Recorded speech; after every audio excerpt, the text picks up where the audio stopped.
সাকিব খান বাংলাদেশের superstar megastar Shakib খানের কিন্তু নতুন ছবি আসছে তাণ্ডব বলে। সেই ছবির ফোরকাস্ট অলরেডি আমরা রিয়াকশন করেছিলাম।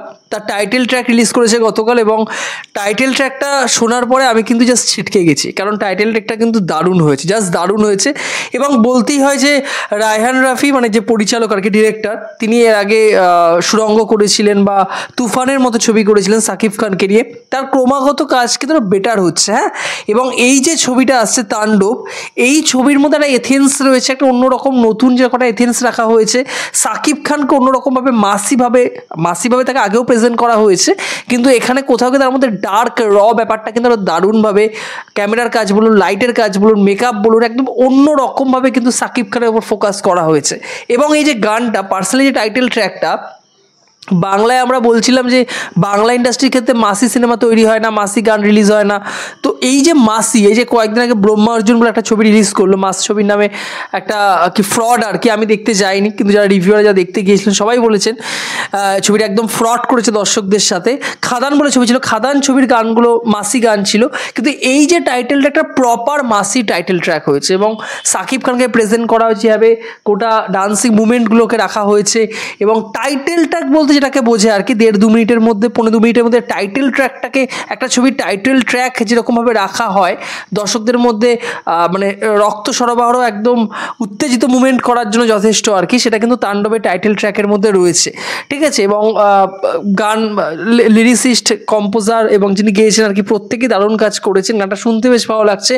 এবং কোথাও গিয়ে সাকিব খানের এখানেও যে লুকটাকে আমরা দেখতে পাচ্ছি, সাকিব খানের উপর যেখানে ফোকাস করা হয়েছে এবং তাকে যেভাবে ভাবে প্রেজেন্ট করা হয়েছে এই গানের মধ্যেও, সেই সমস্ত কিছু মিলিয়ে কিন্তু তাণ্ডবের টাইটেল ট্র্যাকটা আমার কিন্তু ব্যাপক লেগেছে, জাস্ট ব্যাপক লেগেছে। এবারে আগামী ঈদে ছবিটা রিলিজ করছে বাংলাদেশে, যেহেতু SBF, চরকি, আলফারা একসাথে কাজ করছেন আবারও, সেক্ষেত্রে এই ছবিটা বাংলা কতটা, মানে পশ্চিমবাংলায় কতটা রিলিজ হবে সেটা আমরা জানা নেই, অন্তত আমার জানা নেই। যদি রিলিজ হয় তুফানের মতো পরবর্তী সময়ে, তাহলে কিন্তু আমি গিয়ে অবভিয়াসলি রিভিউ রিয়াকশন করব সিনেমাটার। এবার এই ছবিটার ক্ষেত্রে সবথেকে বড় পজিটিভ পয়েন্ট, এখানে কিন্তু জয়া আহসান রয়েছে ছবিটাতে।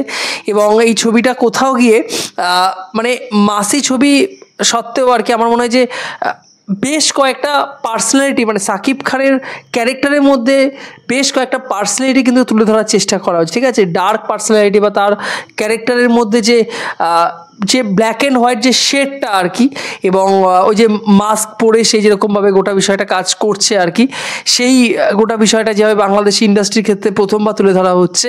আমাদের এখানে কাজ হয়েছে বা অন্য জায়গাতেও কাজ হয়েছে হলিউডে, কিন্তু বাংলাদেশি ইন্ডাস্ট্রির ক্ষেত্রে কিন্তু এরকমভাবে মাস্ক দিয়ে কাজ আর কি, এবং একটা ক্যারেক্টার তার মধ্যে এরকমভাবে শেড তুলে ধরা, তো ভাবে এভাবে প্রেজেন্ট করা, এটা কিন্তু আমার মনে হয় যে সাকিব খানের ছবির জন্য কিন্তু একটা বড় বিষয়। যাই হোক, আমি দারুণভাবে এক্সাইটেড হয়ে রয়েছি ছবিটার জন্য। যদি এখানে রিলিজ করে আমি দেখতে যাব, এবং এই ছবির অন্যান্য যে সমস্ত আপডেটস আসুক না কেন, আমরা কিন্তু রিভিউ রিয়াকশন করব। তাণ্ডব নিয়ে আপনারা কতটা এক্সাইটেড অবশ্যই কমেন্ট বক্সে জানাতে ভুলবেন না বন্ধুরা। সাকিব খানের তাণ্ডবের যে ফার্স্ট টাইটেল ট্র্যাকটা রিলিজ করেছে, আপনাদের কেমন লেগেছে শুনতে কমেন্ট বক্সে জানাবেন। ভালো থাকবেন, সবাই সুস্থ থাকবেন। বাংলাদেশের জন্য এক বুক ভালোবাসা, এবং ইন্ডিয়া থেকে জয় হিন্দ।